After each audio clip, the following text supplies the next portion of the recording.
who inspires others. Being a commoner, and when you begin to inspire others, you become great among the commoners. And this is what life is all about.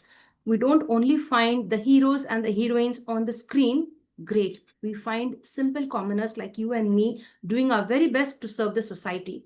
And if you stand up for a cause and you fight for it and win over it, you become extra, extra special. When I say extra special, we have an extra special guest today joining us all the way from the lovely city Chennai, Tamil Nadu, India. She is none other than Dr. Chandnibi. We're going to understand about her journey and all that she has done till date. She has over 3 decades of experience in the academic sector. She's also a great author, and she loves life and she loves to stand up for the right cause. Now, what is all about it is today's session connected with none other than our celebrity guest, Dr. Chandni. Hello, ma'am, and welcome to the session. Thank you so much for being here with us, ma'am. Hello, vanakkam to everyone. I'm from Chennai. Nice to see Crystal, you're here. It's a pleasure for me. I should thank you and the audience for the first time. Yes, we can go ahead with our journey. Yes, dear. So, dear friends, you've just met our guest. She's a wonderful person, a very strong person. And I love to meet strong people like these who have made a mark for themselves and who others feel that, yes, meeting such a person could really transform our thought process and our journey on this beautiful planet, right? Earth.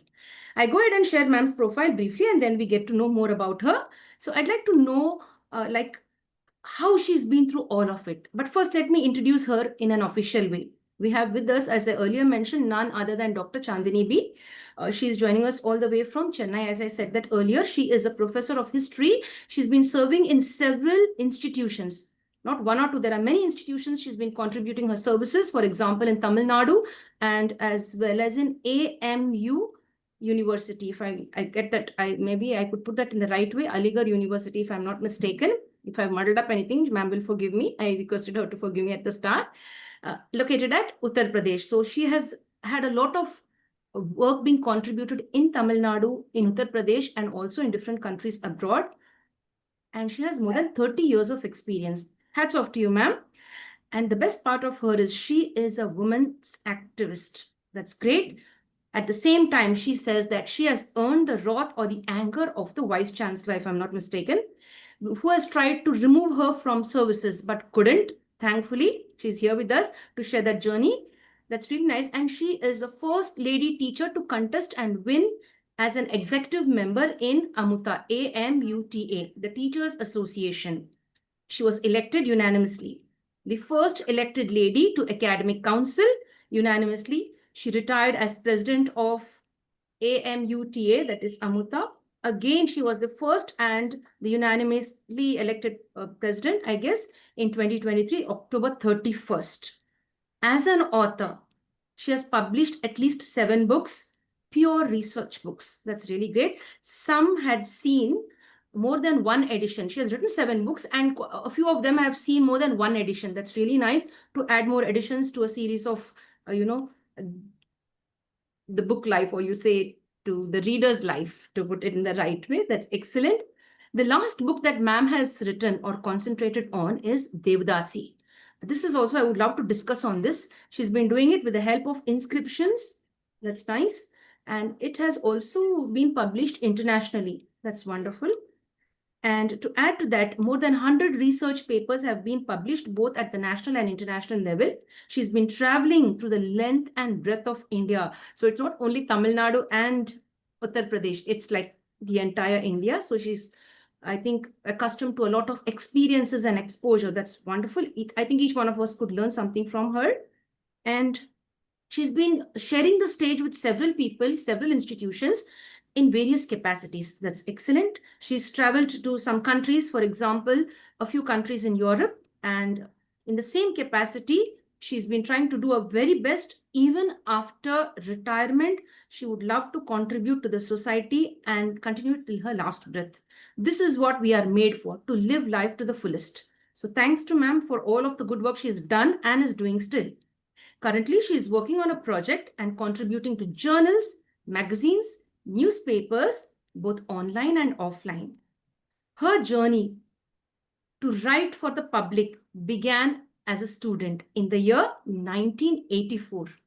That's really nice for an esteemed newspaper. So when she began her journey as a student in 1984 to write and to inspire people, 99, I mean, I think almost 40 years, like, or close to 40 years. I mean, 39 to 40 years, right? Almost 4 decades. Wow, that's great. We would have an interesting session with you, dear. Now, ma'am, the first thing I'd love to ask you is, now I've shared something from my end. Now, if I may ask you, and our guests who are here, if they may ask you, how would you want to describe yourself today? Who is the real Dr. Chandnibi? Yes, the real Chandnibi is always loves to be simple, approachable, kind to others. Um, yes, I do get angry, even with my students and colleagues. I do pardon, but I will not forget. The reason is that I don't want to get into the pit again and again. That's one thing. This uh, is the present and tiring Chandnivi, and always standing for the right cause and looking to the needs of the needy people.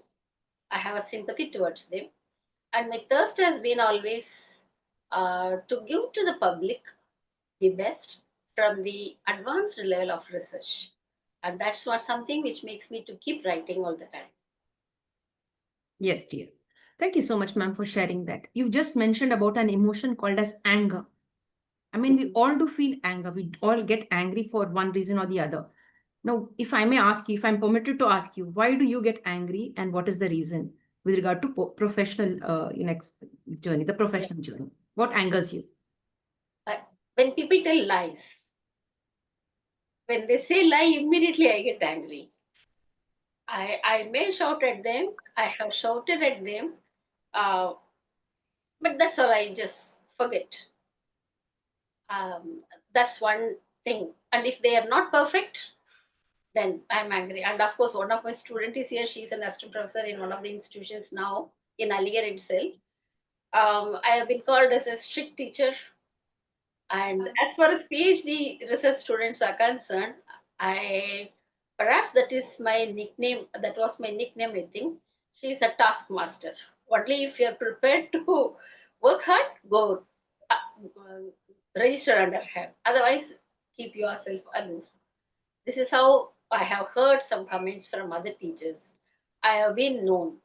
Of course, always talking straightforward, nothing at the back. And when people ask me at times, um, if they consider me that I'm looking young for an age of 66, when they ask me, how do you look young? I always tell them, don't keep any baggage or arrears in your heart. Keep moving. That's fine. That's my simple um, philosophy of my own life.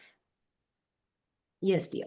Thank you, ma'am, for sharing all of that. Thank you very much. And I'm sure students would love to have somebody who's a taskmaster because life is all about learning the right kind of things from the right kind of teachers. There are some teachers or there are some professors and lecturers or some school and college managements who take it lightly. It's only a commercial business. But when you really want to see the growth of your students, you will definitely be behind them. You will be a little strict. You would want to draw out the best from them. Like you see, sugarcane being put in the machine to get out, the juice. A time and again, it's being put, to derive the juice. So I think I can understand what you're sharing. That's excellent. Are you happy being where you are? Pardon, I couldn't Are listen. you happy in your present position? Like, are you happy where you are today? You achieved No, all you did. Do you feel satisfied or you say, still, I have to achieve something? no, I am very satisfied. I'm happy. I had been happy almost all the time, and still I am happy because I feel happiness is something from internal. And if I feel that I had to be happy, I can be happy whatever that comes. Yes, dear.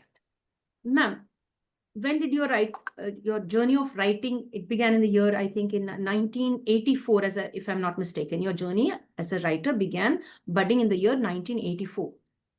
Now, your Uh, latest book is connected with Devdasi. If you can just give us a hint about it, what I have prior knowledge about Devdasi system, etc., is it the same or is it something else? I would love to know because it is still being followed in a few states of India. I wouldn't want to mention which state. Is it the same thing that you're going to discuss now? I hand over the session to you. I, the system itself, as it began from the, what should I say, Vedic system of life, it was wrong. And that's the same as the opinion is same as you and me and anyone else have. But when I dwelt into the inscriptions of Tamil Nadu, especially Chola time inscriptions, I found completely a different picture of the Devdasis. Of course, they were not known by the term Devadasi, while rest of the India has been calling them as Devadasi. In Tamil, they have been called as Devar Adiyar, Devar Magalar. Devar Adiyar is, Devar is God, Adiyar is a follower. Very simple. And Devar Magalar is daughters of the God. This particular word you will not find anywhere else except in the Chola and of course Pandyas. Also, they called in the same name. In this is the name they get. Otherwise, there are many. In my research, I found that there are many groundbreaking differences with the pan-Indian concept of Devdasis and what was followed in currently in Tamil Nadu. So one is they were given more respect. Second, most of them have been appointed by the royal authority. Third, they had a continuous job. I mean, they had an opportunity in case if they want to leave the job, they can leave it, provided if they can suggest someone from their own family or their own children, from their relatives, or somebody known to them. Um, and then they have been remunerated.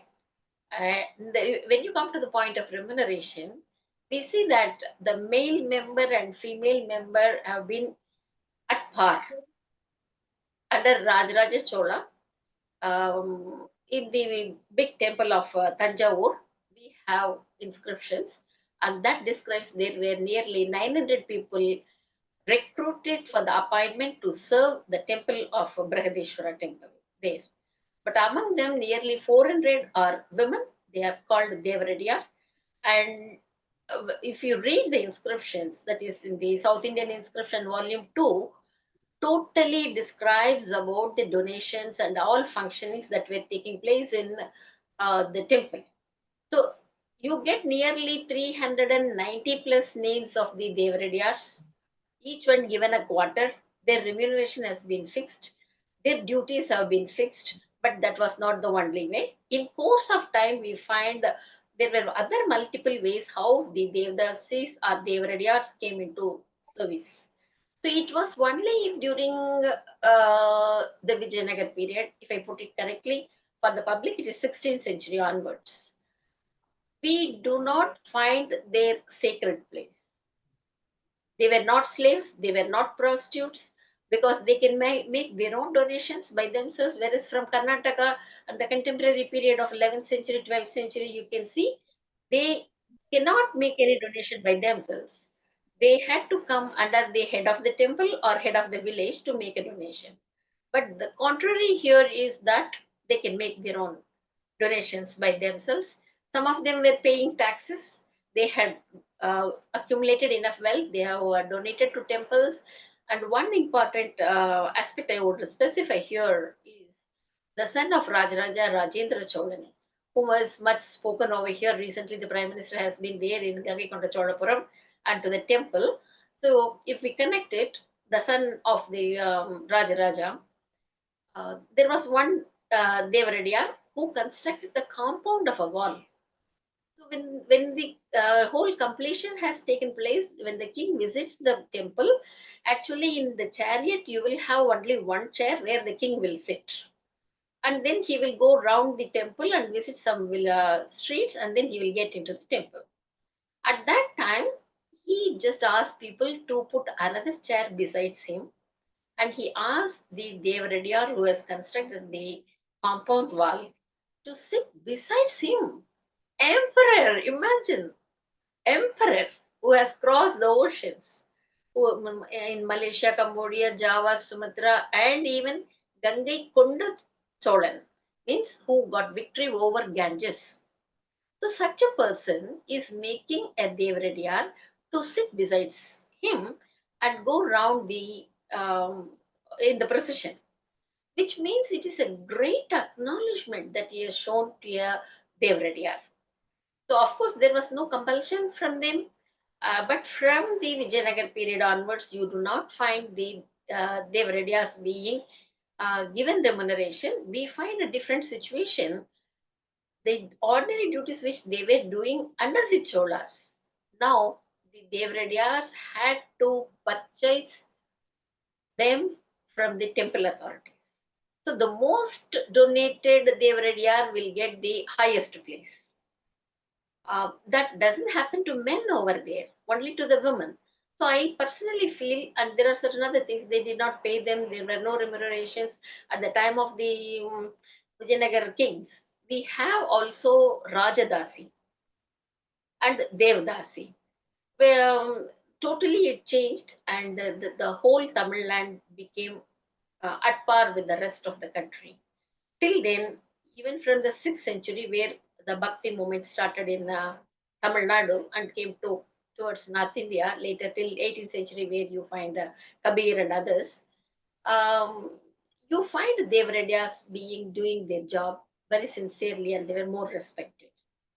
Of course, there was a day in the time of the Vijayanagar period, it got degraded. And finally, now you see there is no place for women in the temple except just going and performing their prayers. Nothing more than that. Silently, all women has been pushed out of temple is my personal view. So you get two views.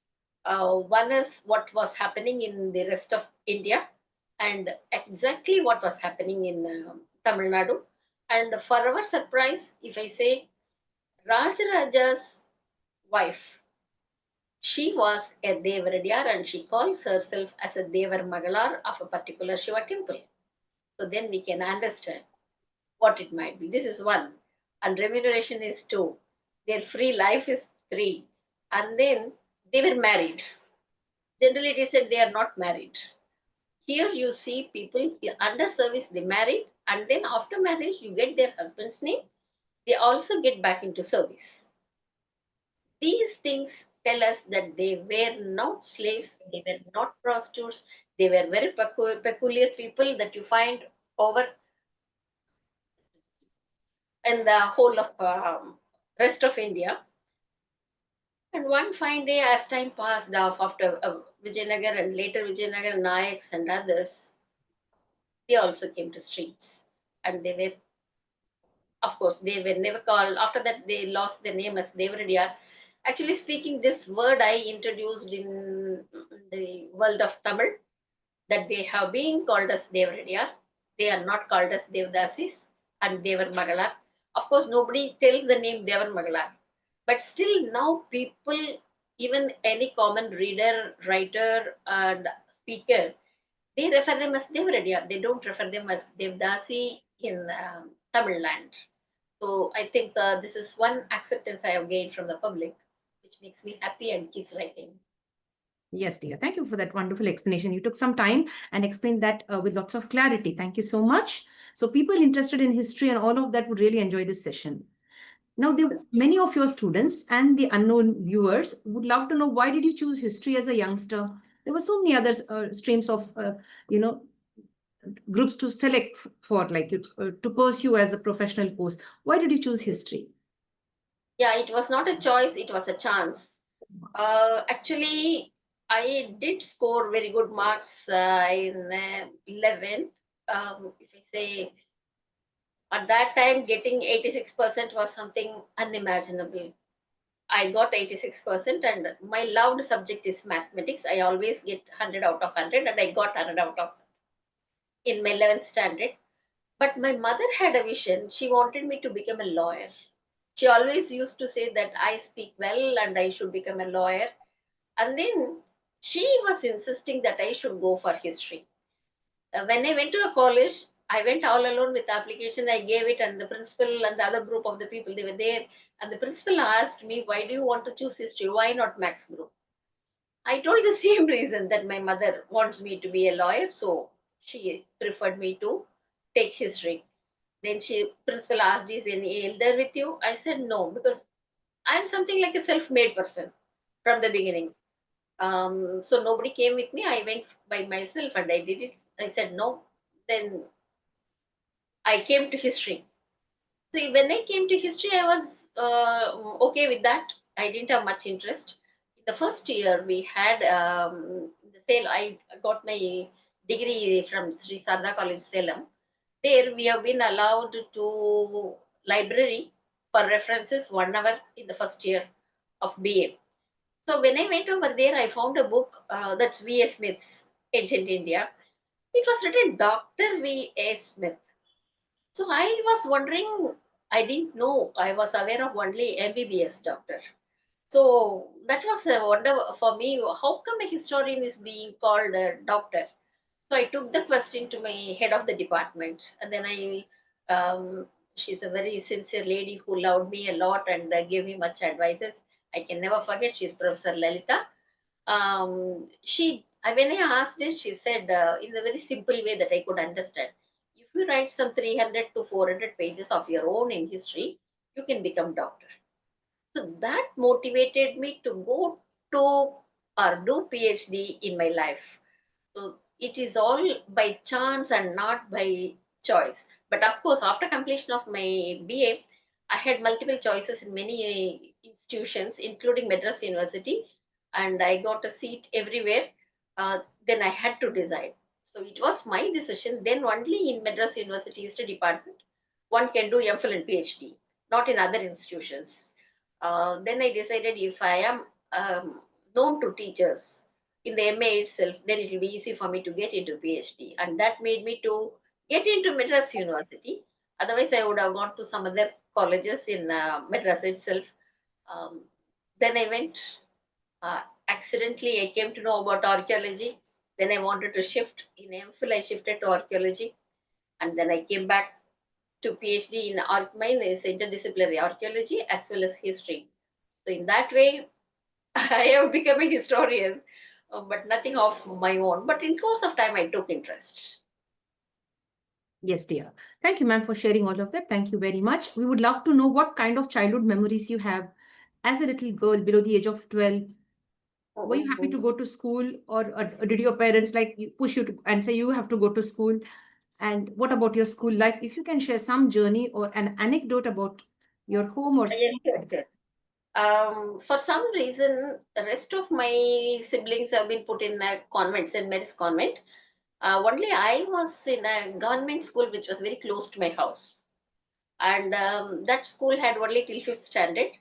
And that was called as, in Tamil language, they used to call it as Kaka school, meaning the children used to keep shouting all the time. There is no proper education, something like that.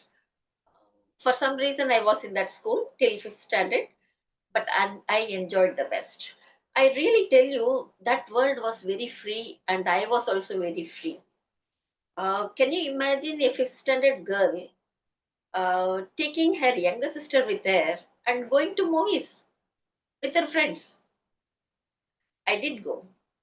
My mother did allow me. I did go. My sister, younger sister, is she's also in Chennai. We still remember what sort of pictures we saw and how it was. We went a long distance. Then there were goods trains. We had to climb on it, and then we had to cross and go. We did, but nowadays it is not possible. The world is not safe. But we did a very I did live in a very open society. Till fifth standard, I never sat for any homework. Only whatever I studied there, that's all. But I always enjoyed something. It was a co-education institution, and I used to stand first. It is not a lie. I used to stand first. There used to be boys on one side, girls on one side. Always the teachers used to keep a competition, and if we don't answer the questions posed by boys, then they will just hit us on head. And if the boys don't answer our questions, then we can hit them. So we take chances always. For that, we'll be always waiting and keep looking for the weakest person to be questioned. And of course, one of my friend and colleague, my class fellow, was in the opposite house. He was so scared of me. I was so bad, you know. Whenever he, of course, he couldn't be so serious in studies. So whenever he plays the street with other children, if I come out, then he will get inside. Otherwise, the next day I will ask him questions. If he is not answering, I will hit, and then I will tell the teacher, yesterday he kept playing.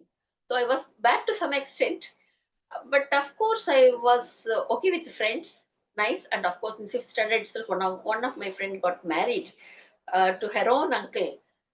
So we went, some of our friends, we went over there to tell her not to get married and to keep continuing with us. And also, generally, the teachers, they ask me to get drinking water because my house has been very near. To pass off the time, what I will take another friend, and her house is at a long distance. We used to go around and get the water and give it to the teacher, and the teachers never. I remember the teachers' names, some of their faces. Saroja teacher was there. To one teacher who was very tall and lean, we did called her as Netta Cook, very tall crane. So we did keep pet names. And then I was just thinking, if I study up to 8th standard, that is enough, because we had to just mark only attendance and put a signature. Then I should know only, of course, only Tamil was the language. Only in the 5th standard, English was introduced. Then I should know these things only. So it was very easy, I thought. For some reason, I was thinking I should be a teacher, as most of the girls. Then it will be fine. But I had a very memorable days in school. I remember my friends in the school as Revati, Madheshwari, Veeramma, boys, Sugumar, Viran. Many of them I remember. Still, I remember the names and their faces. In the later life, I came across with Madheshwari, but not with the rest of them. I did not know them. But after that, from the sixth standard, I came to St. Mary's School. Same, I wrote an entrance. Then the sister headmistress. She is a sister, Sister Rosaris. She told me there is no place in the Tamil medium. Would you like to join English medium? I do not know what English medium is about. I have learned ABCD in fifth standard. Just because of my confidence that I have been getting first mark in the school, I simply told her, okay, I'll join English medium. There is no problem. Then she said, if you fail, then I'll ask you to quit. I said, the confidence in me was that I have been standing first, then why I will fail? But after joining, I realized what English medium was. So in fifth, sixth, seventh, 3 years, I mean sixth, seventh, eighth, 3 years, I have been getting fail marks in science and history geography. And my father was such a nice person. There used to be red marks underlined, but he used to sign. I never used to hide, but he used to sign. But from ninth standard, I picked up a lot, and in the 11th I could score the maximum of 86%. Um, then of course in MA again. I didn't know I joined Madras University. It was only a medium of Tamil. I thought I can write it in English, but they said no. In Tamil medium, you had to write it in Tamil. So this was this guy's blessing, which made me very eloquent and a good writer both in English and Tamil. And of course, after moving to Aligarh, Hindi became um, more like I had to speak Hindi with the students. To some extent, I could converse with them. So it was such a journey which made me to be very efficient with multiple languages like Telugu, Tamil, English, Hindi, and Urdu at home. Yes, dear. Thank you, ma'am, so much. Thank you very much. I would love you to share this, like, you used to give the knock on their head, like just to all of you students, friends, Yes. classmates, I guess. What is it called in Tamil, like giving a knock on the head? That is kottu. Kottu. Tale meeda Kottu. tale mele kottu, something like that? Ah, yes. ತಲೆ ಮೇಲೆ ಕೊಟ್ಟೆ. And okay, that's nice. And you mentioned about the Kaka school, and you said that you learned a lot. It was a free journey there. It was like something very, very interesting. I think when people are given the freedom to explore things, they learn a lot than to keep them like, in a compact box or maybe like amongst the four walls. They should have a little freedom to learn a lot. I think so. I know different people have different opinions. Ma'am, you've mentioned the names of quite a few classmates of yours. Are they still connected with you or you have no connection with them? No, I don't have connection. I came across only one friend, Madheswari, when I was doing my ninth, 10th, 11th. By the time she got married. Um, then after that, in the second year onwards, I came to hostel. My family shifted to Hyderabad. I mean, sorry, Secunderabad, actually speaking. So I lost touch with all of them. Have you been searching for them on Facebook and on the different social media platforms? Have you been trying that? See, they are not up to that. By the time I was in 8th, ninth, 10th, two, three of them got married. And of course, economically, they were not very comfortable. So that was something I was pitying about them. But I could talk to them, I could go to their house. See, that time we didn't have mobile, and my parents will not search me so much. I don't know, my siblings, other siblings, they don't go out, but I love to be out most of the time. And I had been spending time mostly at out. Yes, dear. Ma'am, you've also mentioned about your report card, right? Like Yeah. your dad would sign it, even if there were red lines in the report card, you would get it signed. And for me, if you ask me the same question, I would really be terribly scared if I had to submit the report card the next day, keep it for almost like 20 days till the next unit test comes, then I would show because I would get less marks in Kannada. I would be so scared, and I attempted even signing the report card once. So this is one anecdote I would love to share from my end. I think many of the guests who are here, I think sometime or the other, we would have been tempted to sign our own report card because parents give us a lot of stress. You have to perform. Go ahead. I would like to say my parents never asked me why you got less marks, because I had to by heart spelling for water, vitamin, fat, carbohydrates, and everything, which was not in my nature. Understanding and going ahead was in my nature, but not by hearting things. Maths I can do, English I can do, Tamil I can do, but science and history, geography was very tough for me for a very long time. Um, and in the evenings, we are six children together. By evening, 6 o'clock, my mother used to tell us, after completing your studies, you just give me a call. And then she will have her own time with other friends of the street nearby, in one of their house. By 9 o'clock, when I go in search of her, she will come and then she will give us food. That's all. My mother has never asked, my father has never asked us, what are you doing? You are in which class? What happened to your homework? They never bothered. But yes, we were also educated at that time. I pity the students now. Even to my children, I couldn't be like that. We had a Yes. very free time. Yes, dear. You've just mentioned that you are strict with your children and you expect them to perform well, if I'm not mistaken. Like, what has motherhood taught you, if I could put that question? Yes. First thing that I learned in the motherhood is the amount of time that a mother has to spend for a child was something unimaginable to me. I never knew so much, because just from hostel I got married and got into a house. I had no experience, and when I had a child, of course, first is my son. I learned certain things from him, really speaking, because even today we see children, the elders train the children certain things, and whenever any guest goes, they will ask them to perform, just saying tata or good morning or salam, whatever that might be. Same was I. So once when some guest came and my son was hardly 1 year, so I called him to, of course, to show the guest that my son can do all these things. To my astonishment, he came. he used to do some two three things, just keeping his mouth like a Mickey Mouse, and just shaking certain things he was doing it. To my astonishment, he came, he stood, and he did all three four activities together and went off. That gave me a lesson. They are not toys.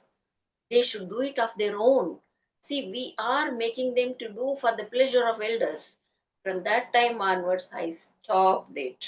And in another occasion, my son was not listening to me. He had lot of toys. So he used to just topple the big basin. He will play. I asked him to put them back into the basin that was meant for him. He refused.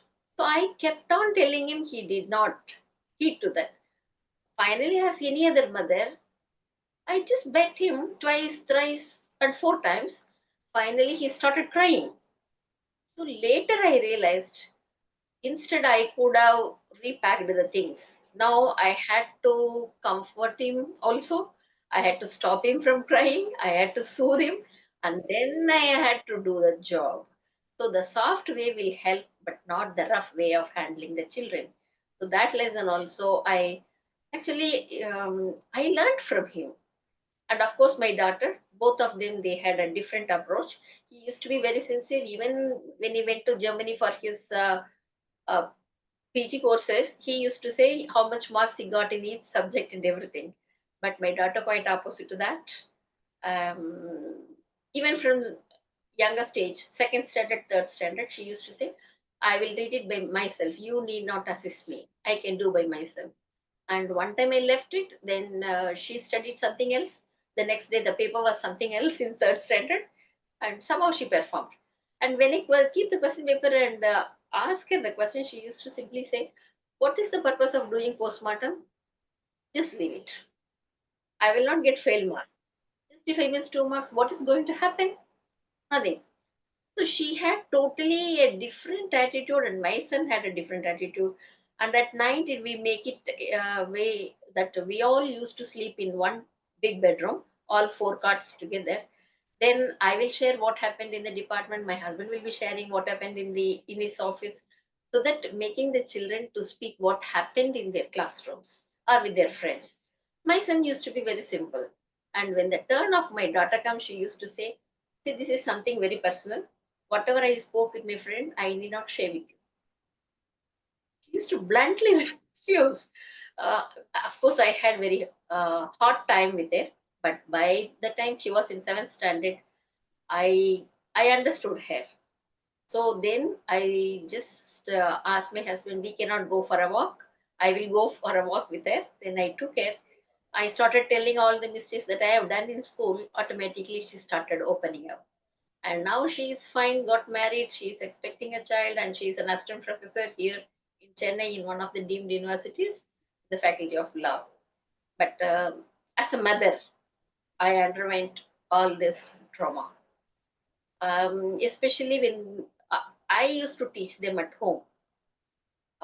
It was a difficult time for me. It was the place. Aligarh was new to me.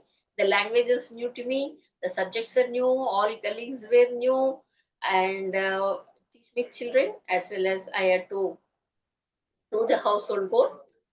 But such hardship did not hamper my research. I did more research at that time.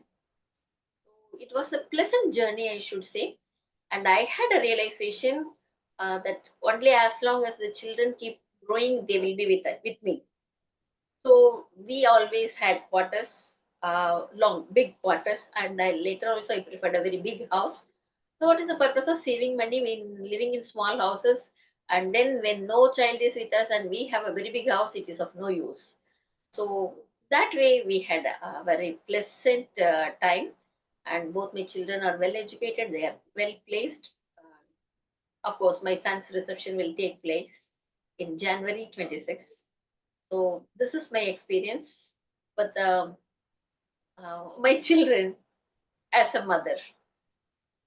It is not with my, of course, if my children also tell lies, I'll be very angry with them. But I have never bet them after beating my son once in my life. Even now, when I went to Europe, when I told my son when we're coming back, I just told him, Can you sit here for a few minutes? That word is enough for him. He will say, no, Mama, I don't know. What mistake did I do? He will get scared that Mama is going to talk. And for every mistake, I will not point out. I will just wait for some time. When it comes to some account, then I will make him sit and do it. And the same is with my daughter. So I need Yes, not dear. to stick neither in school or in university or here. Yes, dear. You know what I like about you when you said, like, please come and sit here. So he understands, like, what have I done? What mama is going to tell. What do they call you? Amma? Or how do they address you as a mother? They call as Amma in Tamil, and when they speak Urdu, they call Ami. Of course, I am not crazy about English way of calling Mama, Papa. I said no. Either you call me in Tamil Amma or in Urdu Ami. So Yes, that dear. was the thing. That's nice, ma'am. Amma or Ammi or whatever you call your mother, you have to respect her. Not only your mother, you have to respect your father as well. I mean, to all the children out there, no matter what age you are, you have to respect your parents, alive or not. I mean, if they have left this world, let's respect them. Ma'am, a very, very personal question. I don't know if I could ask this, but I'm going to ask you. You being very progressive, you being a woman activist and focusing on the betterment and the empowerment of women, do you support women choosing their life partners, or it is a big no? No, no, yes, yes, yes. I have chosen my own partner, and in my times, I decided I will not take any dowry. So every pie or everything in my house is earned by both of us, me and my husband. And I give the same choice to my daughter. When I wanted to look for a groom, I told her very plainly, if you have anybody in your mind or within, if you have anyone, you can plainly tell. She said no, but she's very different. She said, why will I take that responsibility? Why you and Papa are here? So finally we had to. Then also I told her, in case if you come across anyone in the process when we look for you, before getting finals, you just tell. We do not mind. We will just see for that whether he's a proper guy. So yeah, one should have, because if you choose your own partner, then one will willingly go for all hardships, uh, even if they come across in life. But if the partner is not chosen by oneself, it is very difficult. And in this way, I will tell, I have allowed my son also, he has chosen a Spanish girl. To me, no borders of religion and political borders. You have said yes. So their reception is going to take place here in Chennai in 26. So I have been brought up as a born in the family of a Hindu, brought up in the family of a Hindu, but my husband, of course, a family friend of us, they are Muslims. Of course, I did not get myself converted to Islam, but for the cause of marriage, they changed it. But later, after birth of my daughter, I realized, but my name is something else. I was called known as Chamundishwari. Um, then the marriage certificate says that Chandnibi and Shafi Munna got married. So where is Chamundishwari? Then I thought, okay, then I will change the name for in future. This will be useful. So then I got my name. It was the name just christened for the cause of the marriage, because CHAN, it starts CHAN, it should be. By mistake also, if you write, then after that in 97 or 98, I got all my records changed to Chandnibi. As far as the people of Aligarh or Aligarh Muslim University, they know me as Chandnibi and a Muslim. But my teacher, my in-laws, and my sisters, brothers, we are all together. I mean, there is enough communication between us. Rest of them, they know that they still call by the same name. And my mother-in-law, till her death, she passed away in 2019. Till then, she used to call me with the old name, shortening the Chamundishwari as Chamu. She used to call me as Chamu only. But the religion, the name, the customs, had nothing to do in our life. Many of my friends used to ask, how did you adjust? The best part is the fine understanding of my mother-in-law and my husband. Till now, my husband has never asked me to do anything. This is religious, you should follow this or that. He never interferes. So, but with my children, for both of them, I we have given only the Muslim names because, of course, my father-in-law advised us you should be in one way, otherwise the children will be put up if they grow up in marriage, they will be put up in trouble. So they have been taught a Quran, they know to recite. But now my son does not believe in any religion. Actually, I don't believe in any religion. I'm sorry, I am not hurting anyone's ideas or principles. I don't believe in the existence of God. um, I don't belong to any religion, but I'm comfortable. I know to respect others. Thank you. Thank you so much for sharing all of that. This is what I wanted to hear from guests, to be open and to be transparent about what they think and how they have evolved. So you've evolved a beautiful journey and you're here today sharing that. I mean, you could see God in the other person when he or she treats you well, or when you treat others well, you can see God, residing within you. And I think a spiritual path would be really nice than, having a lot of fight going on for no reason with regard to language and religion and politics across the world. So let's not dive into that. Ma'am, thank you so much for opening up. That's really, really nice. I'd love to know about your stint when you were working. You said, like, I've got to know that you had to face the anger or the wrath of a particular person in the administration sector. So how were you able to come out of it? What was actually the feud about? If you can share that, if you're comfortable, please go ahead. The feud is nothing. Generally, you see, the teachers association and the management, they will not go together. That's it actually. So when we raise questions for the welfare of the teachers, no management will like it. That was it. And for some reason or the other, they were able to find some um, flimsy complaints without any written proof or verbal proof. So it was the whole thing was constructed out of a false, um, unexisting complaint. It was taken to our executive council, which is the highest authority uh, of decision making. So it was discussed, but of course, the EC members did not accept to that because they know what I am and what was happening. So the feud was actually this is only this because I had nothing to have for myself or it was nothing personal to me. It was general concept of how a welfare leader will be looked by a management. That is an educational institution or a company or whatever that might be. That was there. Perhaps I was in certain terms, see, Aligarh University, we have nothing very secret.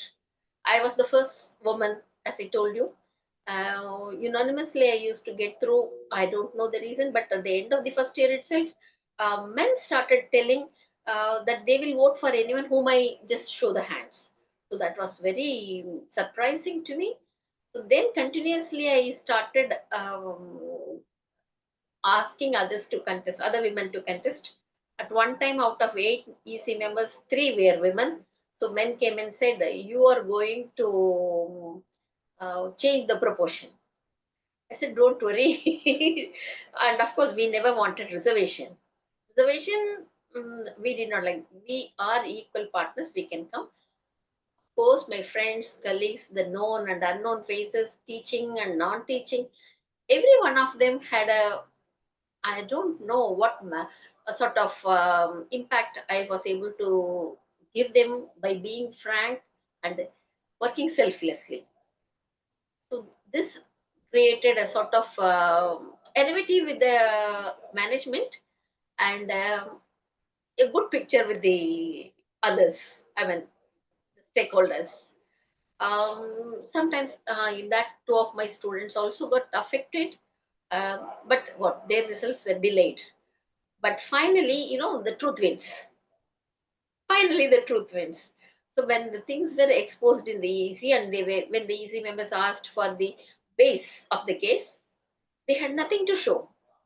And the government rule says without any written complaint, you cannot build up a case. And on the basis of rumors, you cannot accept a case.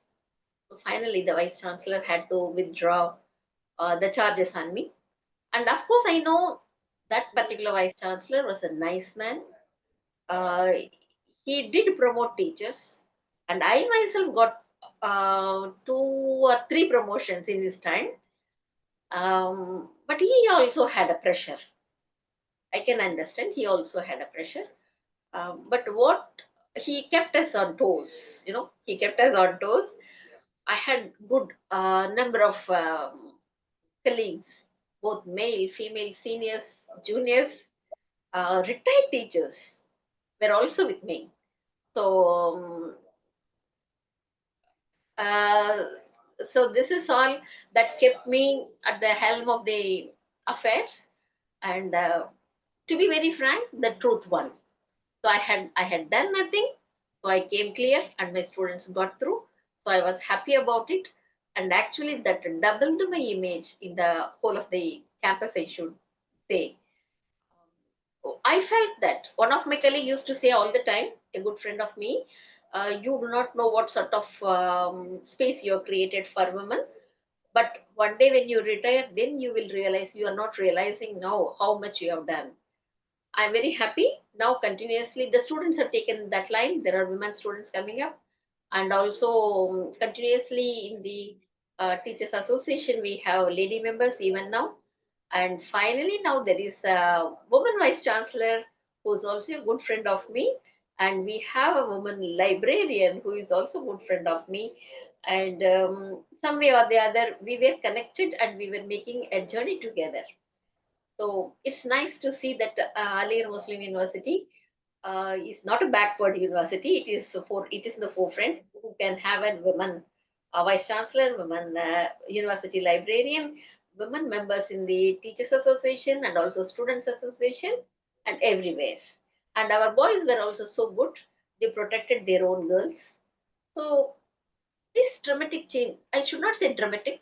These changes did take place, but it took place very fast. So I'm happy about it. Still, they respect me in that way. That respect I came to know when I got retired. I People used to say that we had to go to registrar office multiple times. Um, I swear you, only one at the end of October I got retired. Only November I had nothing. I received from December 1st onwards. I got every money that is supposed to come from me. Automatically it came. The people from the registrar's office used to ring me and say, ma'am, if we are not going to do you, to whom we will do it. So I'm so thankful to them, so thankful to them. How could they could see that, there is respect always for honest and selflessness. So this is that heart of appreciating and keeping them, giving them a special place is there, even now in Aligarh. So I should thank them all, and my colleagues and friends, also my students. They have been a part of all this, that they have seen it. So that was a very Yes. nice journey. Yes, ma'am. Please go ahead. Yes, dear. That was a very nice journey. The whole of the campus, of course, there were also political leaders. I can go with them. I can have a cup of tea with them all the time. But I can very gently tell them that I cannot come to your group because your policies are different, my policies are different. This did happen. I had no quarrels. I had nothing to fight with them. The whole of the university, I have no enemies as such. I don't have enemies. Why should I have enemies? All are friends. Sometimes people do behave. Sometimes people do misbehave, but that does not mean we have to be enemies. So I have green memories, and I am in touch with most of them. Still, I remember and see. some of my students, they have joined, and some from Tamil Nadu, some from Bombay. Neeta, I could see her comment. So I'm very happy to see these friends all over from India joining and looking to each other. Yes, dear. Thank you for sharing that experience, ma'am. Thank you so much. Like as you were sharing every bit of it, like my heart was beating. Like next, what will happen? You never know how people and how things may take a turn for the better or for the worst. But I'm happy that you've risen like a phoenix. You had the right kind of support. That's really excellent. We'll just now calm down the situation because when you were sharing that, I was like a bit stressed out. Like, were things Oh, going normal, or was it like okay for you to have all of those things to face in life, but you faced that and it gave you strength? You've mentioned like when you were a young girl, like when you were in the fifth class, if I'm not mistaken, you and your sister, you take your younger sister and go for movies. with Now, my friends. oh, with your friends. Now, if I may ask you, what kind of movies do you like at present? Do you still watch movies? What kind of movies interest you? Because nowadays we see different kinds of movies. We see the best of movies and we see the worst of movies. So, can you just share something from your end? You being a woman activist, women are being objectified in a very, very ugly way in cinemas, no matter which state it is of India or which country of the world. I accept. First of all, women should feel that they are being degraded. When a hero can tell the director that he will not remove his shirt, the same right a heroine has.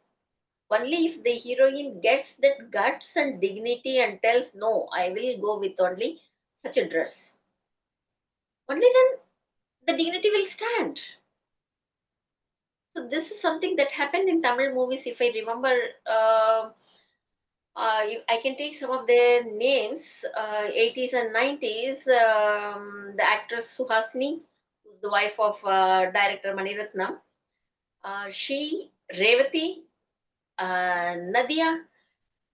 That was the time when these people, they did not expose their body. They did get their respect. They were heroines. Then the pictures were also seen by everyone, but again it has got degraded. This is something that I don't like, but I see a sort of process when you listen to the music, or when you see the movies stories. What you see is in the beginnings, I mean, to my age I am telling in the beginnings. So when MG Ramachandran and even Saroja Devi, she was not bent down, so she used to be equal, and then even the songs used to refer them equally. I mean, தமிழ்ல சொல்லணும்னாக்கா அவள்னு சொன்னா அவன்னு தான் வரும், அவர்னு சொன்னா அவர்னு தான் வரும். அந்த மாதிரி heroine and hero, they had a same stage level, even in the songs, in the movies, in the stories. But after a particular time, you see that the ladies and today the ladies, now we have a mixture of movies where if I remember correctly, KR Vijaya, she was the first woman depicted as a hero of the movie. So she did Kurati Magan and many things where she became the hero, what should say. So in that way, you see, even now you get pictures. It is up to the woman if she needs a self-respect or not. And why not? If not, so leave the field. If no woman is going to act, are they going to ask men to act in that place? No, that's not the case. But actually, which is called as Kuttatam now, otherwise earlier it was called as club dance, there was a separate person performing that act. And now the heroine herself does it. So that the heroines should realize that they are being degraded, and they should keep their own prestige. They should keep their respect with others. Otherwise, they should know it is simply exposing their own precious body is not that all matters. It is the way of act, your capacity of act. Nothing out of your physical appearance will not matter much, generally speaking. What is inside you, whether you are tall or short or fat or thin or Everyone knows. We have learnt a lot of science that color cannot be changed. Then why these educated women, those who are educated and earning women, go behind the commercial creams to glow? Hmm. I'm sorry, I don't believe in that way. The women, they are not having self confidence. They are not able to realize what is right, what is wrong, and they are falling a prey to the commercial world, the consumerism. These things has to be realized by themselves, and they have to keep up. One is respected out of their own capacity, what is from inside, not because of what is outside, because the external beauty may change in a fraction of a second if something happens. If such things, we are not expect I'm not expecting such things should happen, but in course of time also everyone get aged and lose their beauty, then they will lose their respect. Beauty, we get a pleasant sight, right? When I see a pleasant girl like you, then I will see, oh, she's very fair, nice, good. That's all. There is no need for me to imitate or to find fault of myself, that my nose is small, I am fat, I am thin, I am short, I am tall. Nothing doing. What my brain tells, how my body works, and what I am giving the best to my students and others, to my friends and colleagues, and to my readers, audience, and everyone, that stands forever. That will be the place where Chandni will be remembered, but not out of the blue dress or anything else. So that realization should come for women, even in the TVs, even everywhere, in all sorts of medias. The man is given a separate role, but the woman is given a separate role. Unless they realize, it is going to be very hard. They should realize that they should keep, one should take steps to keep their own self respect alive. Otherwise, nobody can help it. Yes, dear. Thank you, ma'am, for sharing your thoughts and views on that. Thank you very much. We're going to talk about a very sensitive topic. You coming from the academic sector, like you almost spent more than 3 decades in the academic field. What I'd like to ask you and bring your attention to, and of course, all our guests who are here, they're around about, I think, more than 16 guests, if I'm not mistaken. There are so many suicides happening on college campuses and school campuses as well. Shockingly, in this month, in the month of July, this is today's July 30th, in this very month, we've seen quite a few suicides happening in schools and colleges. It's really, really traumatizing. If I may ask you, why do children take that step?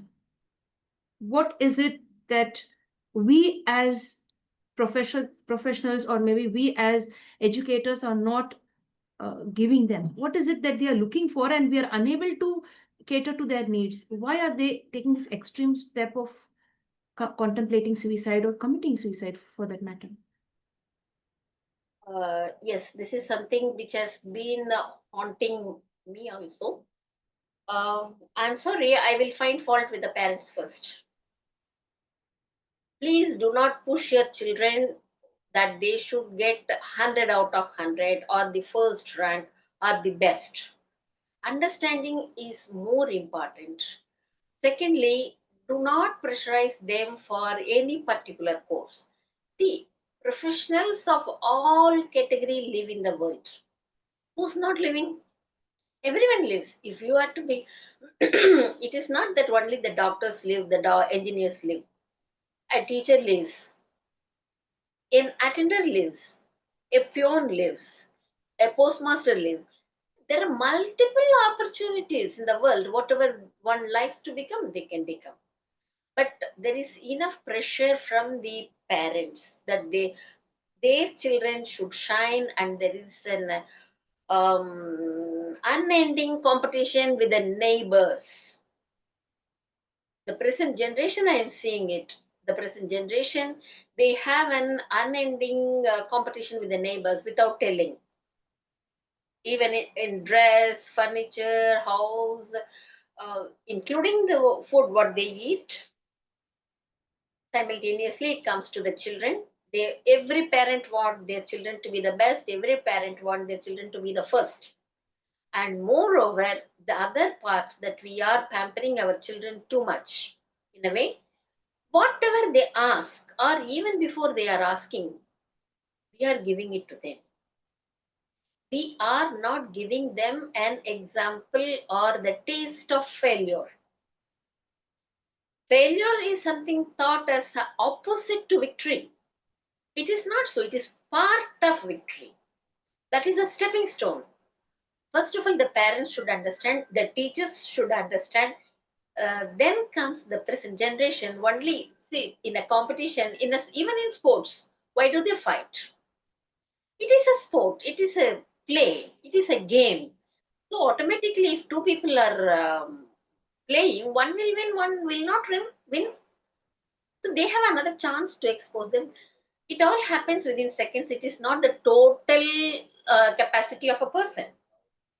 So that has to be brought out. So from childhood, we should train the children to face the failures. So if the parents can say yes to four things, say no to at least one thing.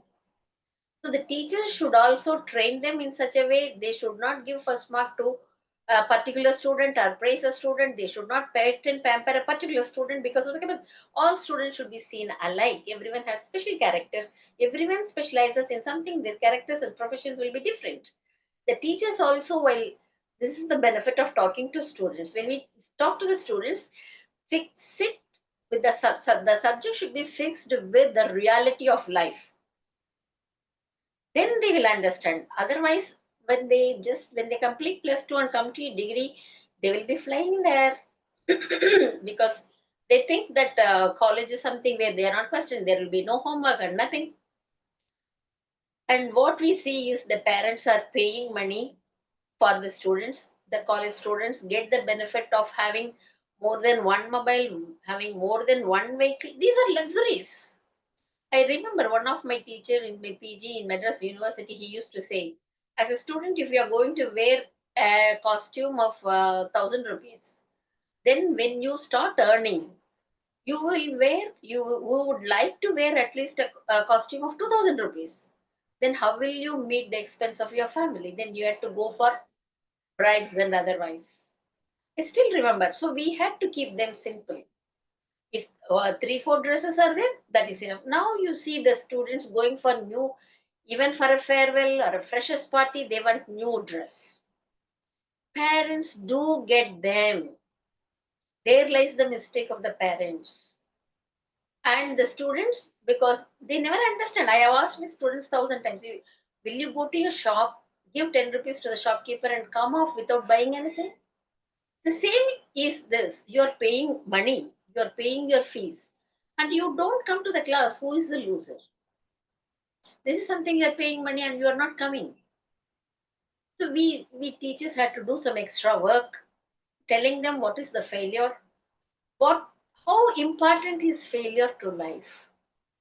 See, one cannot succeed always. Success can be once in a way. It is not that always. So there no parent or teacher or the teacher also should not praise the first coming student always. They should be able to find fault with them and say, no, you are good in this, but this fellow is good in that. So all are equal. So such a big change has to come. Moreover, in our education, there is one sort of equation being formed. Educated means that does not know more, that means well mannered or certain other qualities where they do not tell much lies, they'll be honest. But now, education means marks, marks and degree is equal to a better job, and that better job is equal to more income, and that is a luxurious life. And that is why every parent and everyone is behind this. So, this should change. The pressurizing the children should change. The parents should be better made aware. Why we can make the parents to be aware, or we can create awareness with the students by way of writing, by way of talking, and by social medias. What is a failure? The child should be taught from childhood. Whenever there is any competition, let them join. If someone is getting first, second, third, and they don't get prize, good, they have next opportunity. So that is how a massive and mass change has to take place with the educational system as well as our behavioral ways. Only then we can come out, because life is not something so cheap to lose. We have to withstand, and by the time when we cross and we turn back, then we will get a sort of happiness, and that happiness is not equal to anything else. So failure is the first step of victory.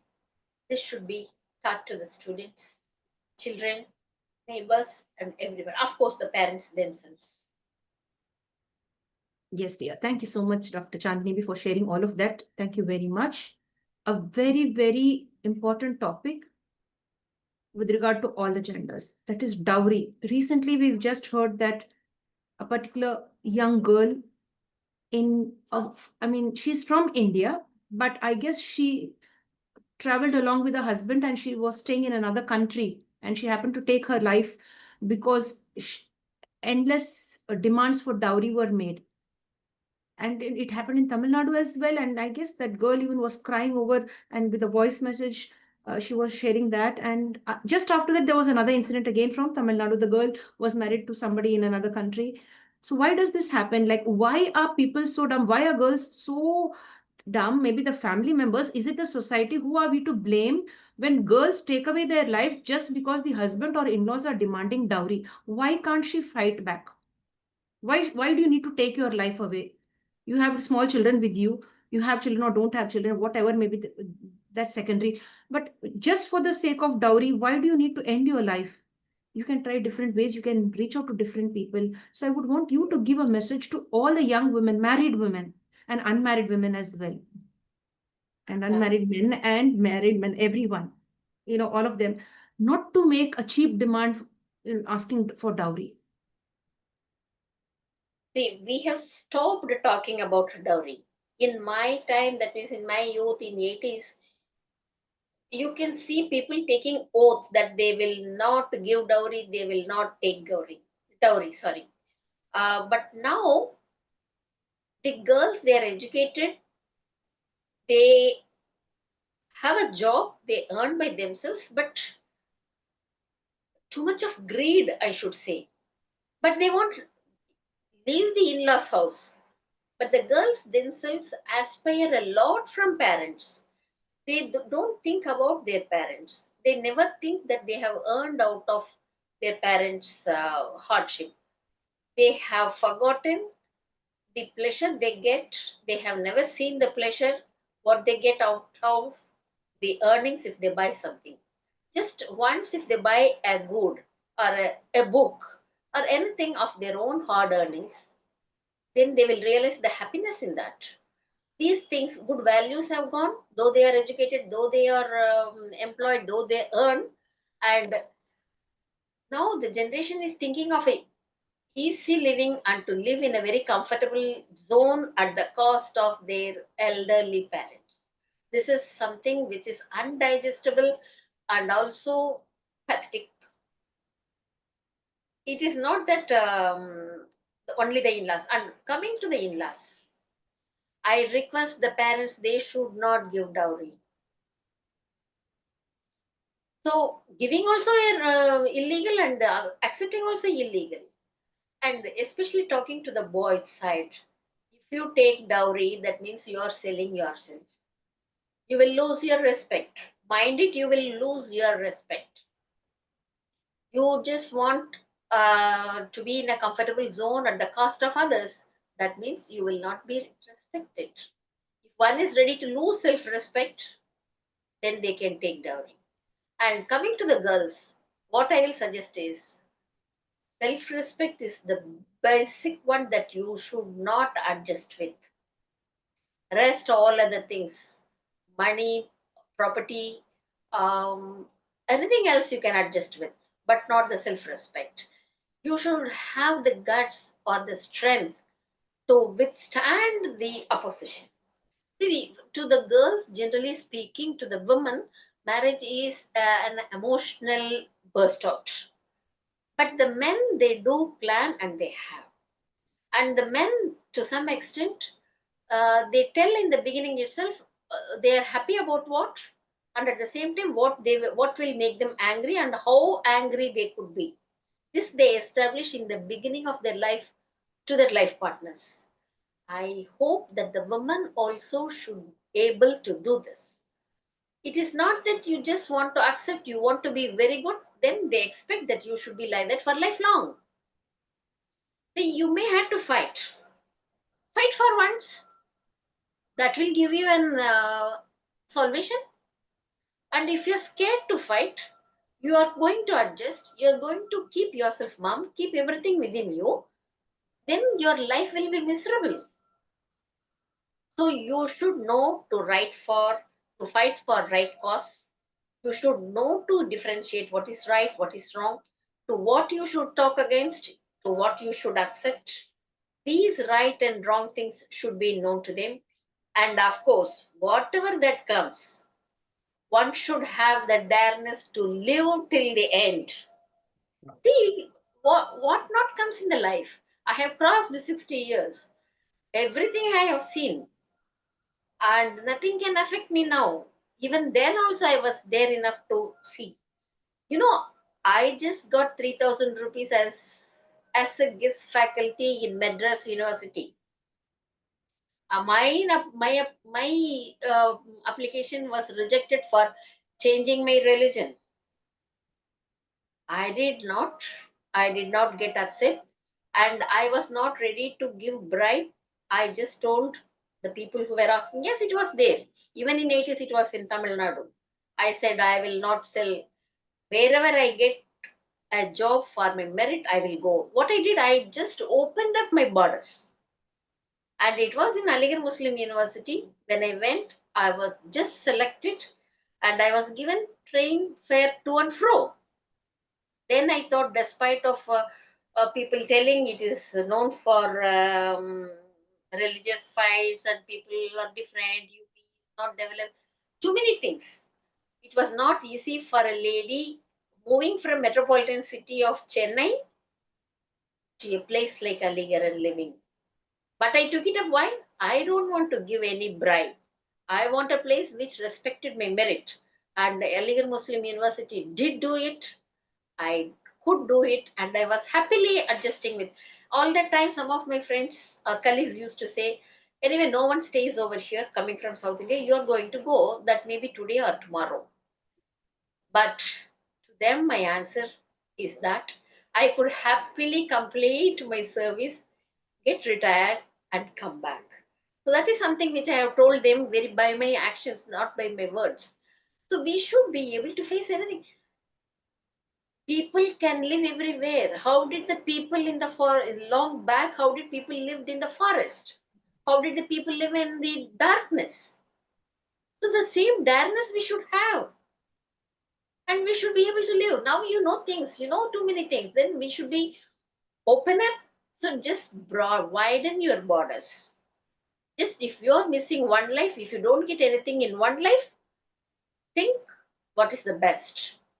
So we should spend only half an hour. To my knowledge, this is my policy. There are multiple problems. There is no life without problem. And if there is a life without problem, then it will be boring. That's my philosophy.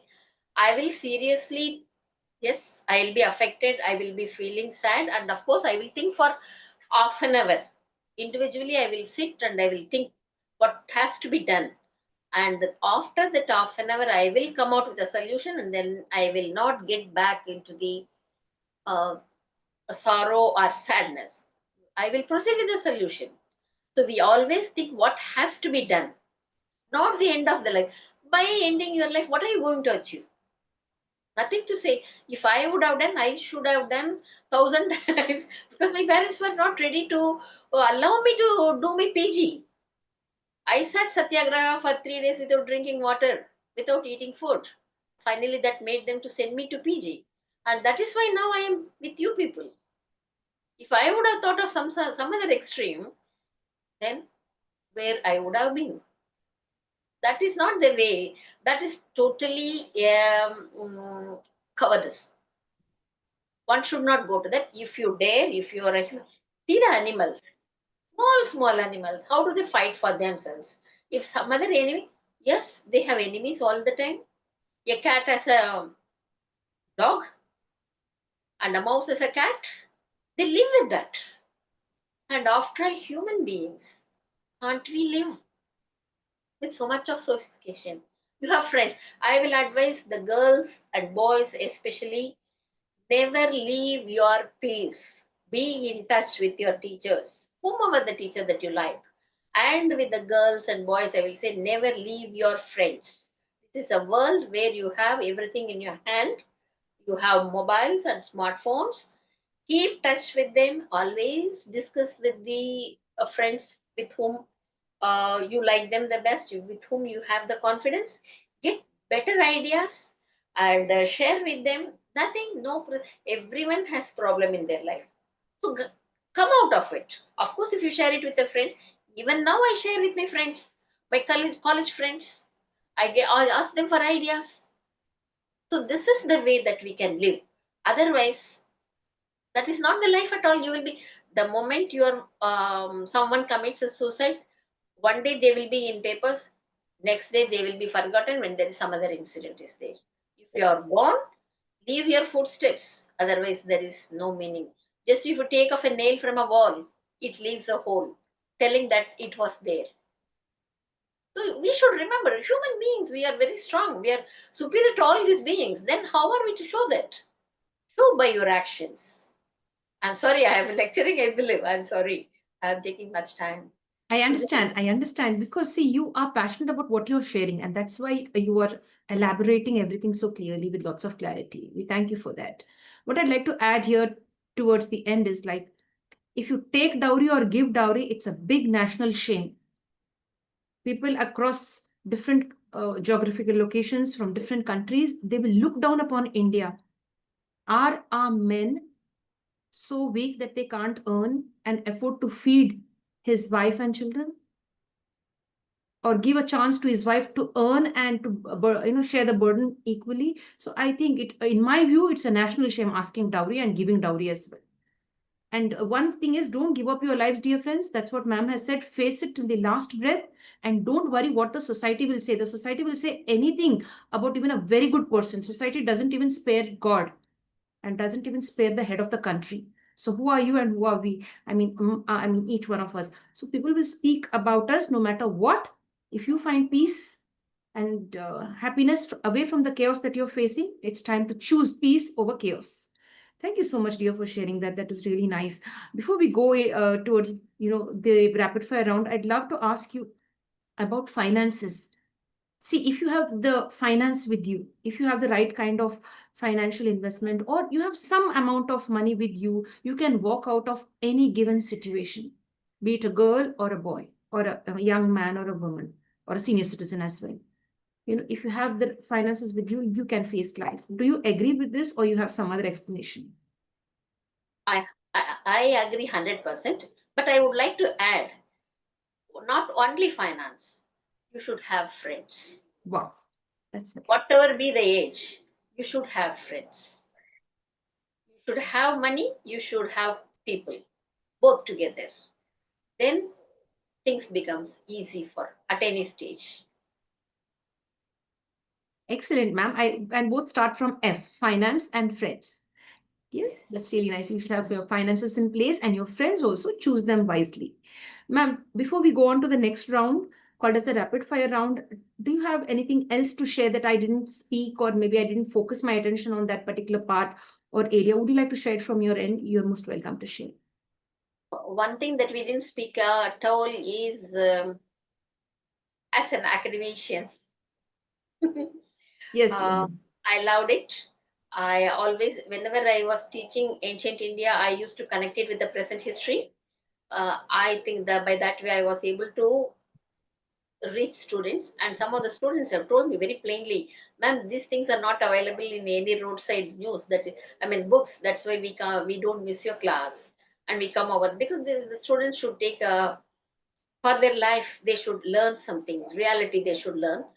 And to me, from the beginning, what made me to write is, uh, whatever that I know, or the research at the higher level, should reach the common people. So that made me to write. And I have been writing. When I started my journey first as a lecturer in a law college, the students were allowed to write in Tamil, but they had no books in Tamil. So I'm very capable of talking in English as well as in Tamil. So I used to teach English medium in English and Tamil medium in Tamil by reading English books.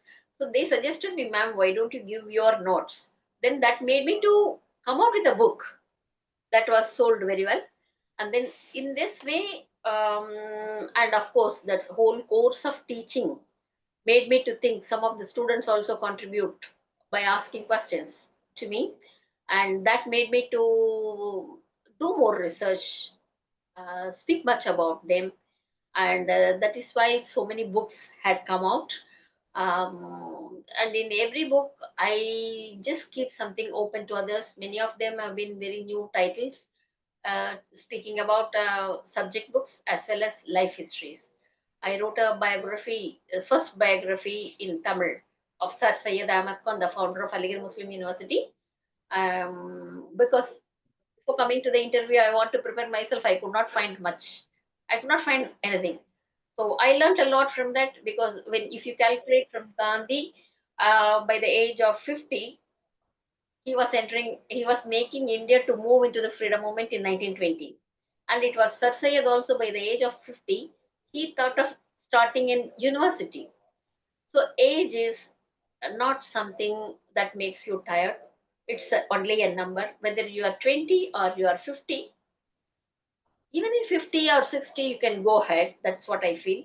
In the whole of academic, and when people talk much about Rajaraja, and some political ideologies also pointed out that only Rajaraja was he brought Devdasis into the land of Tamil. That made me to do the research and tell them, see, your words are only words that has no base. So in the same way, when people from South India have been pointing out only the Manu's Smriti has been found being implemented, and that was the reason I was able to write two big papers, actually comparing, taking from inscriptions, what were the crimes, what were the punishments, and comparing it with the Manusmriti, what was the punishment prescribed by Manusmriti, and was able to give a clear picture that Manusmriti was not followed. And hence, some of my papers are there in the National Law University of Tamil Nadu in Tirchi. In their it is the students that has been a part of their syllabus, so I'm very happy about it. So these sort of milestones that I reached has made me very happy in the field of academics. Some of my students, when I got some students from um, Kashmir, telling that their teacher told them that, suggesting that they should do research with me, then I came to know that I taught a student in BA. That student, after completing PG and other courses, has become a teacher in Kashmir University, and still he was able to remember and directing his students to go to Chandnibi and do research. And some of them had come and they have done in their perfect time of 3 years. They have completed their PhD. And at the same time, from Kerala also, I received some students, and there was also someone whom I have never met, but a teacher who has been keeping a touch with my progress or my research. And she has directed three students, and many of my students are well placed, and they're still in touch with me. I'm happy about it for one particular reason. I am a teacher even after they pass their degrees. And I take pride in it, telling that a teacher lives beyond, our teacher has two lives. One is the teacher's own life, and the second is living in the hearts of the students. And if the teacher writes, lives forever. So that's my academic pleasure that I take in writing and teaching. And that has become a part of my habit, giving long lectures, which I have exposed myself even in front of you. Excellent, ma'am. I really enjoyed it. I'm sure all our guests would have enjoyed what you've been sharing. Hats off to you on all that you've achieved till date and the way you put those last three lines. about how a teacher's life is and how an academician's life is. Like, teach and live. You mentioned even like two lives for a teacher. Like one is your personal life and one you live in the hearts of students. And you say teacher continues to live on forever if he or she is a writer, right? That's really nice. Wonderful, ma'am. We have a small segment called as the rapid fire round. It will just take another 5 minutes. With your permission, may I go ahead, dear? Yes, dear. Thank you so much, ma'am. So, dear friends, we are on this round called as the rapid fire round. It will take just another 5 minutes. Ma'am, in the rapid fire round, you just have to answer in one word. You should be very selective and give me just only a word to the given question, right? Okay. Yes, dear. So, dear friends, we begin this journey called as the rapid fire round to get to know the likes and dislikes of our celebrity guest. She is none other than Dr. S. Chandnibi, joining us all the way from Chennai, Tamil Nadu, India. She's been having a very good academic record as a student and even as a faculty member. Ma'am, if I would ask you to describe life in one word. Life is a trial. It's a trial. How would you define the 24 hours given to you in one word? Each of us get 24 hours equally. How would you define a day in one word? Giving preference to the jobs. Yes, dear. Are you a good cook? Yes or no? Yes. What is the best recipe that you cooked till date? Mutton biryani. Which state is very close to your heart? Because you've been traveling across the length and breadth of India. Which is that state which really has a close connection with you?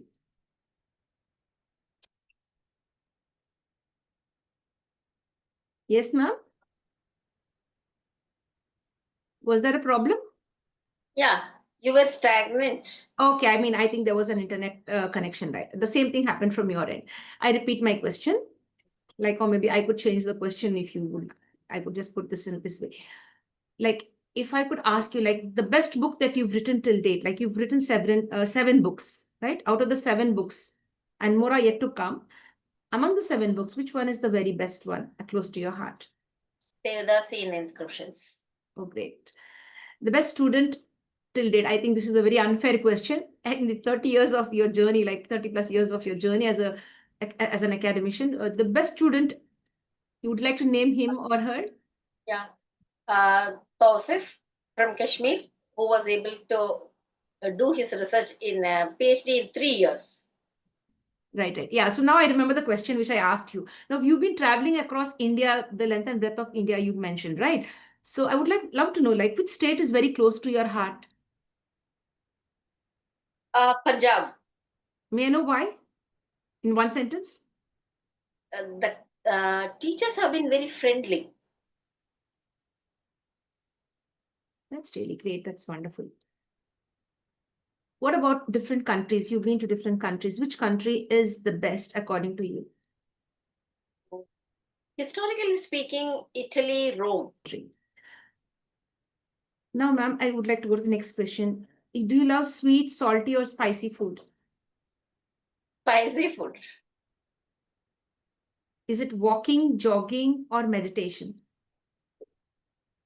Walking and meditation. Would you like to name the best colleague in your life till date who supported you through all the difficulties and ups and downs that you faced? Is it one or more than one? Yes, I have more than one. I will just recall my friend Sendamal Chelvi. Oh, Sorry, 1980. 1980s. Nearly 1980. more than 40 years. We have been good friends. Till date? Till date. Yes, dear. That's really very interesting. Ma'am, have you ever been thinking of writing an autobiography? You're writing on different topics, like, very interesting topics. Have you ever thought of one fine day, I pen the story of my own life? I write my own autobiography. Yes. Yes. Yes, dear. Ma'am, if you were given a chance, yes, dear. Thank you for sharing that. Ma'am, if you believe in rebirth and if you're reborn again, would you love to become an academician or would you like to choose some other profession? I don't believe in rebirth. I hope we have the courage to share it like you. And I would love many of the people out there who listen to this to be more progressive and encouraging one another on this journey called as life. Many, many thanks to you, ma'am. Nandri, romba romba nandri, ma'am. I thank each every one of you, and I'm really thankful to you, Crystal, to make this a very live and enjoyable journey. Thank you for one and all. Nandri. Nandri, ma'am. Thank you, ma'am. We will invite you on many more occasions to share much more because I'm sure you have a lot of content to share with us, which will benefit the society. Thank you so much. It's my pleasure. Thank you. So, dear friends, all the guests who have joined us, thank you so much for being here with us. Rise and shine and keep smiling and cheering others on this journey called as life. Don't give up, face all the difficulties with lots of zeal and rise like a phoenix after every fall. With this, we'd like to sign off now, dear friends, from the International Fab Talks. If you like what we are doing on the International Fab Talks, stay connected with us. Like, comment, subscribe, and share to the International Fab Talks. Prioritize family peace, prioritize health, prioritize peace of mind, and don't forget to protect the environment as well. Stay safe and keep smiling all the time. Thank you, dear.